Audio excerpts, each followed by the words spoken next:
You might already be a customer of Alibaba or might be using products that are sourced from the platform. But wait, how is that? Well, the protective case on your phone right now might be a product that was originally ordered from Alibaba in bulk and sold to you by someone else. That's how Alibaba is already influencing the way how products are manufactured and distributed. Alibaba has always been very instrumental for anybody who wants to source goods from Asia, which was previously limited to global businesses only. But what exactly is the success recipe of Alibaba? Is it still the cheapest wholesaler on our planet? Well, that's what we find out in this video today, so make sure to stick around till the end to know a lot more about how Alibaba is able to sell products so cheap.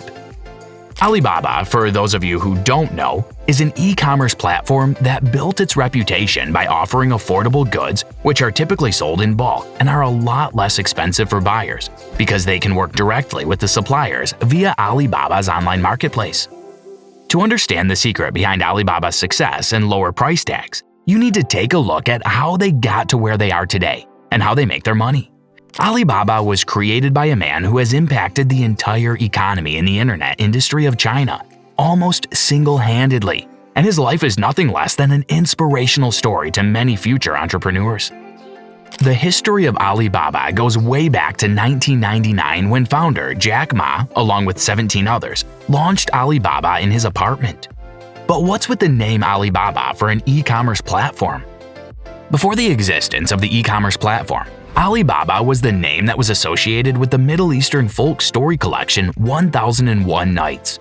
Jack Ma got his inspiration for his e-commerce project from here, as he thought Alibaba is a very popular name because almost everyone's familiar with the name, and this familiarity might have helped the platform to be what it is today. So who is Jack Ma? Well, you might already know by now that Jack Ma is the founder of the e-commerce giant Alibaba, and he's also a stakeholder in Alipay, a payment portal and the sister company of the e-commerce giant. He was once the richest man in China with an estimated net worth of $25 billion a few years ago.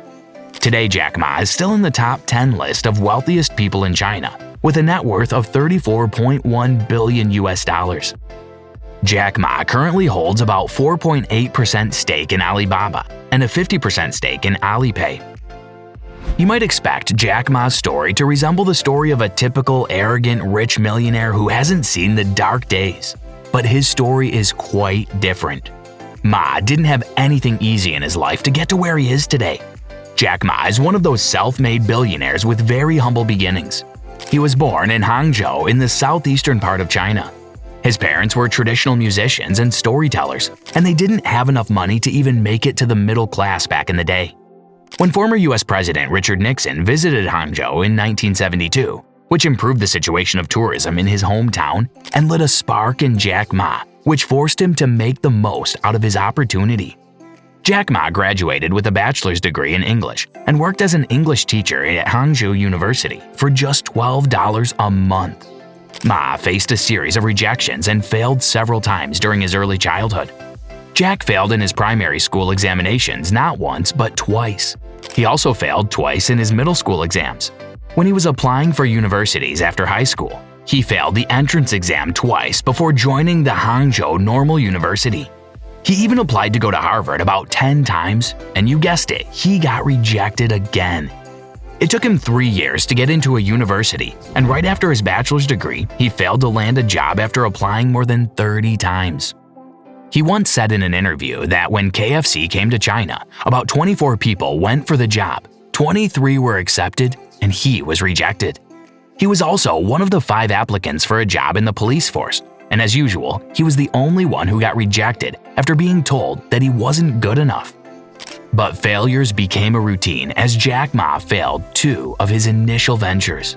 But nothing stopped him from having high dreams, so he decided to overcome the pain of rejection and treat rejections just like a new opportunity to learn and grow. This made Jack Ma who he is today. The journey of Alibaba began when he visited the US in 1995 for a government project related to the building of highways. Jack Ma was surprised when he was introduced to the world of internet and computers, because computers were not a common sight in China due to high costs and lack of internet. When he searched for beer using a search engine, he was greeted with several results from different countries, but China was almost non-existent. That's when he decided he wanted to put China on the map of the World Wide Web for people to see. Jack Ma then ended up convincing 17 of his other friends to invest in his new e-commerce startup, which is now known as Alibaba. The company had its early days in his apartment. During the early days, they didn't have a single penny as investment from outside investors, but they later ended up raising $20 million from SoftBank and another $5 million from Goldman Sachs in 1999. This is a true rags to riches story, something that would inspire you even during your darkest days. The internet was still a very new thing for people of China. As a result, an online system of payment and package transfer needed to be convincing enough for Jack Ma to build the trust of the Chinese people. So it's time to answer the question, is Alibaba still the cheapest wholesaler out there right now? If yes, how do they manage to sell products at such an affordable price point?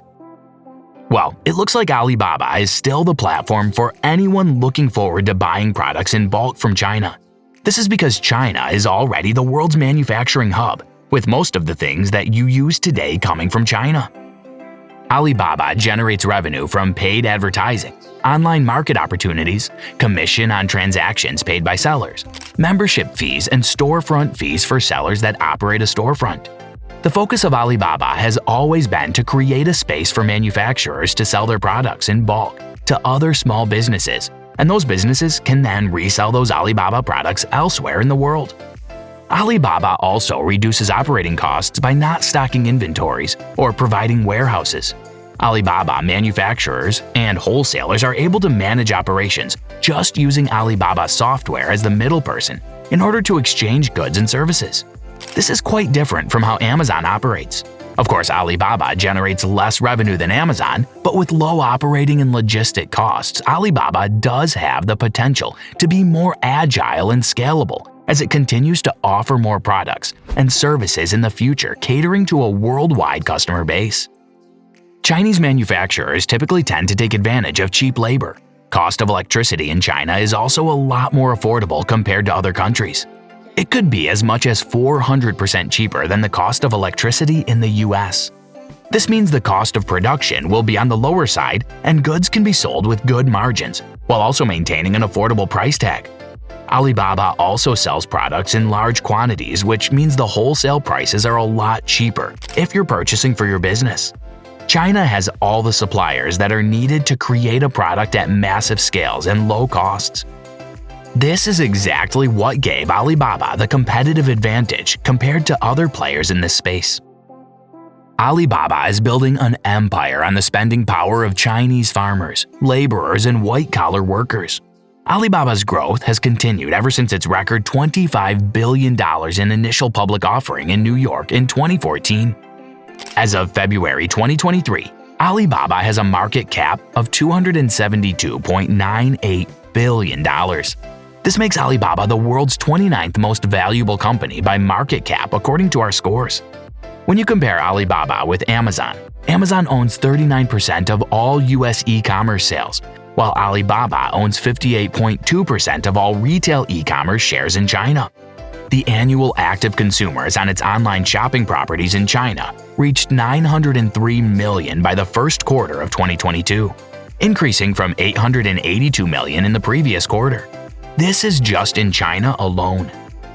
Cross-border online purchasing is developing into a trend as consumers become more aware of multinational brands.